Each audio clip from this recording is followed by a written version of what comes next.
Assalamualaikum. Apa kabar kalian semuanya? Fatih, tolong dipimpin dulu doa, Fatih. Siap.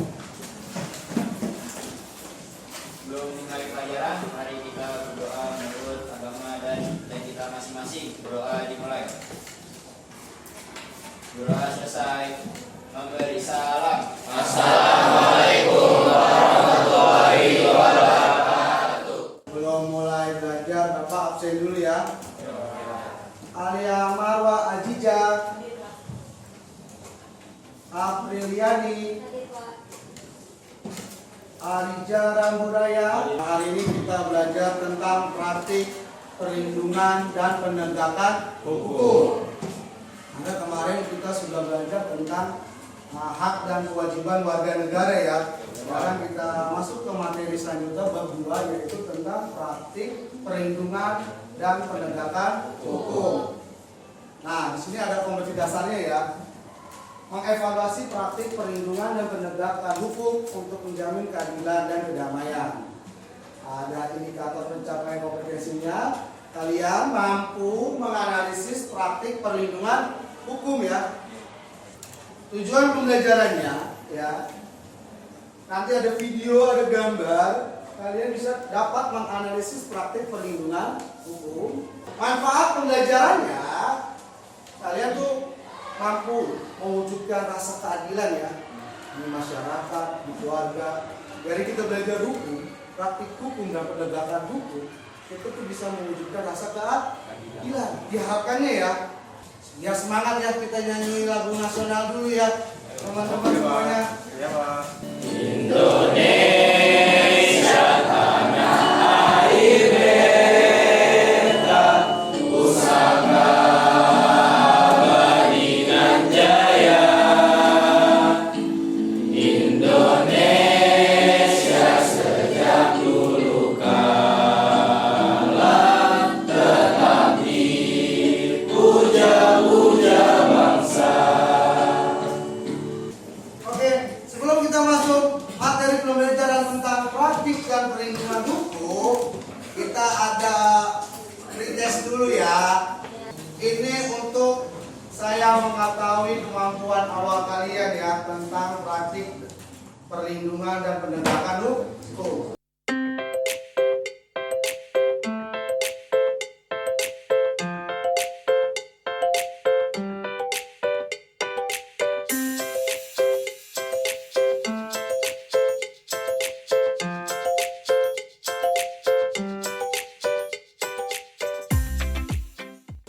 Jordan, bisa kasih pendapat? Gambar 1 tentang apa Jordan? Kalau gambar 1 itu tentang pengemudi motor yang merobos jalan busway. Pengemudi motor pas Yang menerobos masuk ke jalan jalur bis busway. jalur busway ya. Boleh atau tidak? Tidak Kenapa? Karena jalur busway. Karena jalur khusus busway ya.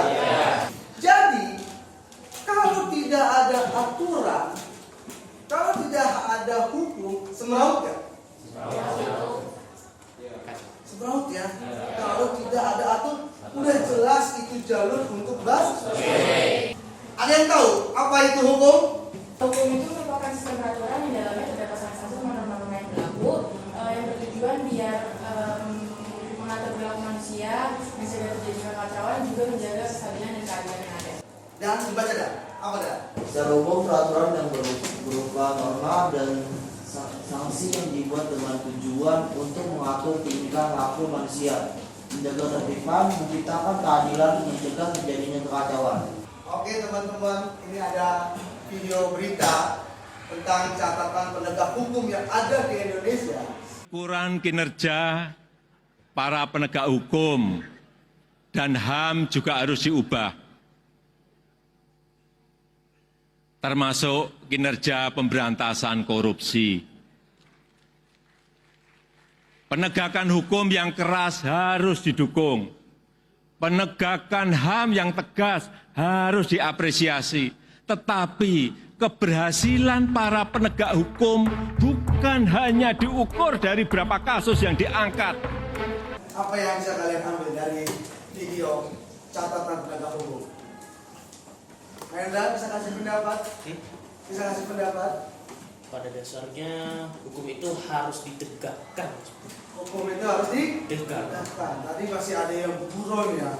Kita bagi kelompok ya untuk mendiskusikan ya. Kelompok 1 Kaira Anggraini, Safina, ya, Muhammad Rafiq, Muhammad Teguh, Rasya Nuzjara. Kelompok 1. Silakan kalian duduk berkelompok ya. Nanti saya akan bagikan LKPD-nya.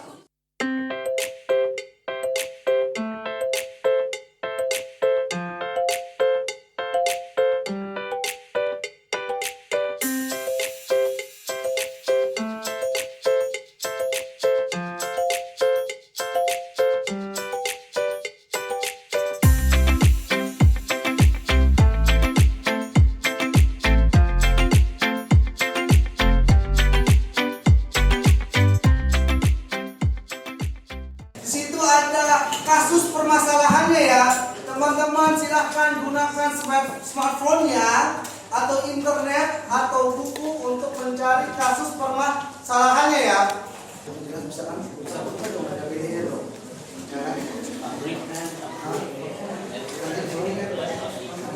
Iya. Ya, cari permasalahannya apa ya? Dia begitu gitu kan?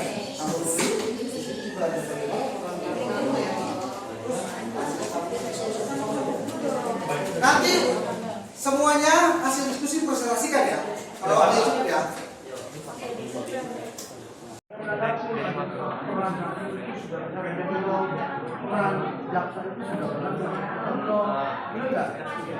Menurut kalian, kasus sulit, ringan, pelajar ringan. Jangan membela diri gitu. Enggak. Silakan kalian dicek kembali diskusi kalian. Kalau masih ada yang kurang atau belum lengkap, silakan kalian lengkapi ya. Nanti juga kalian persiapkan siapa yang presentasi orang perwakilan. Oke? Paham semuanya kelompok? Ya, siap. Perwakilan buat depan. Buat pemenang. Buat kesepakatan ini presentasi perwakilan 1 2. Dua ya.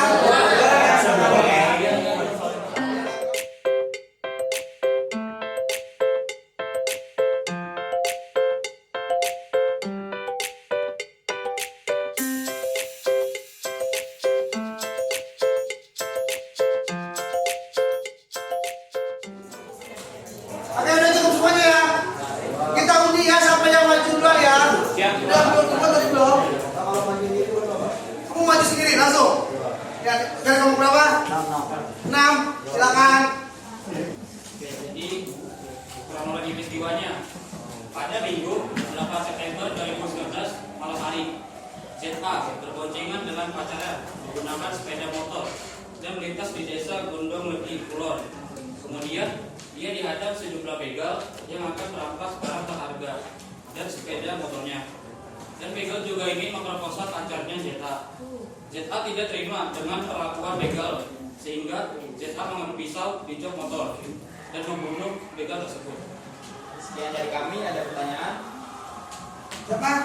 Saya Nama kelompok. Rasya Zahra dari kelompok 1. Siapa? Rasya Zahra dari kelompok Oke, 1. Rasya. Yang saya ingin tanyakan itu apa isi pasal 351 ayat 3 KUHP. Langsung jawab atau tabung dulu? Jawab jangan. Revita ya? Ya Pak, saya Revita. Izin menjawab pertanyaan dari Rasya. Pasal 351 KUHP merupakan pasal yang mengatur tentang penganiayaan. Ayat ketiganya berbunyi, penganiayaan yang mengakibatkan kematian dan dihukum dengan hukuman penjara selama-lamanya 7 tahun. Dalam ayat ketiga itu dijelaskan bahwa tindak pidana yang mengakibatkan kematian itu bukan merupakan tujuan awal dari pelaku. Namun, apabila kematian korban merupakan tujuan awal dari pelaku, maka pelaku dapat dijerat pasal 338 KUH pidana.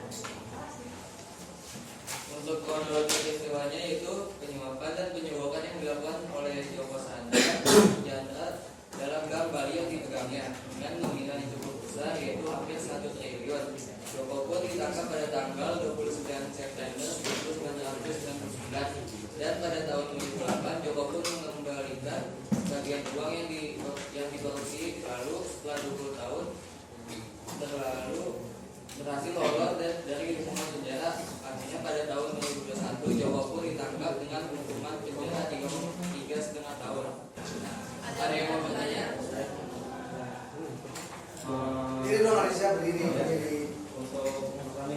apa itu Joko dan apa yang dilakukannya hingga menjadi corona? Saya jawab. Alia, begini dong. Itu tanya siapa Joko dan siapa Jurnan kan? Iya. Jadi Joko itu tuh sebenarnya pengusaha, dia orang asal Cina. Dia punya perusahaan, namanya perusahaan Mulia yang fokus ke bidang keuangan atau lebih tepatnya perbankan. Jadi dia di perusahaan itu perbankan di Bank Bali, lebih tepatnya dia memproduksi lebih dari 1 triliun. Dia juga ngelakuin penyogokan ke beberapa badan hukum, jadi biar dia dapat kelonggaran vonis dan selama 20 tahun itu dia lolos-lolosan kabur-kaburan sampai akhirnya pada tahun 2021 dia ditangkap dengan hukuman penjara cukup sebentar. Proses itu sebentar. Iya. Cukup.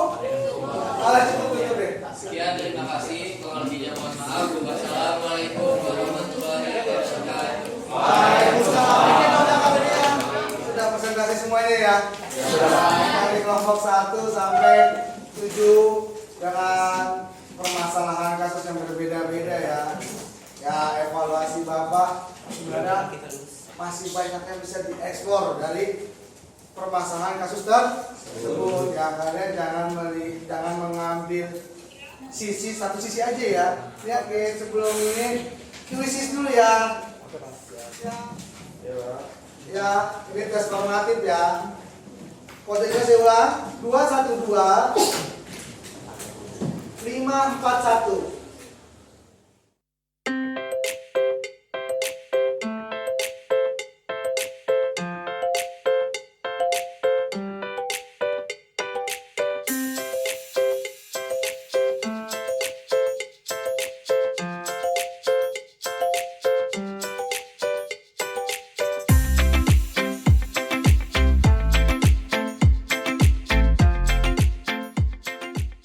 Sebelum kita akhiri, ada yang bisa menyimpulkan pelajaran kita hari ini? Revita bisa? Silakan Revita simpulkan pelajaran kita hari ini. Jadi kesimpulan dari presentasi tadi itu penegakan hukum di Indonesia ini masih menghadapi masalah dan tantangan untuk memenuhi rasa keadilan masyarakat. Penegakan hukum sangat penting diupayakan secara terus-menerus untuk meningkatkan ketertiban dan kepastian hukum dalam masyarakat sehingga masyarakat merasa memperoleh perlindungan akan hak dan kewajiban. Ada yang mau ngasih refleksi hari ini? Arija silakan. Untuk dari semua kelompok yang dipresentasikan itu semuanya sangat bagus dan mudah dipahami. Jadi saya lebih mengerti kasus-kasus yang disampaikan. Dan yang seperti Bapak bilang tadi, materi ini sebenarnya masih banyak yang bisa diekspor dari kasus masalah tersebut. Oke, thank you. Dari semua kelompok yang maju, kelompok yang paling bagus, kelompok yang Revita ya. Oke, thank you buat 12/2 ya. Kita ketemu lagi minggu depan. Minggu depan kita ngebahas tentang bagaimana peran penegak hukum itu ya. Polisi itu bagaimana, KPK itu bagaimana. Kita kupas lebih mendalam ya. Oke. Jordan, silakan pimpin doa Jordan. Teman-teman semua, sebelum kita pulang ke masing-masing, mari kita berdoa untuk agama dan budaya masing-masing. Berdoa dimulai. Berdoa selesai. Memberi salam.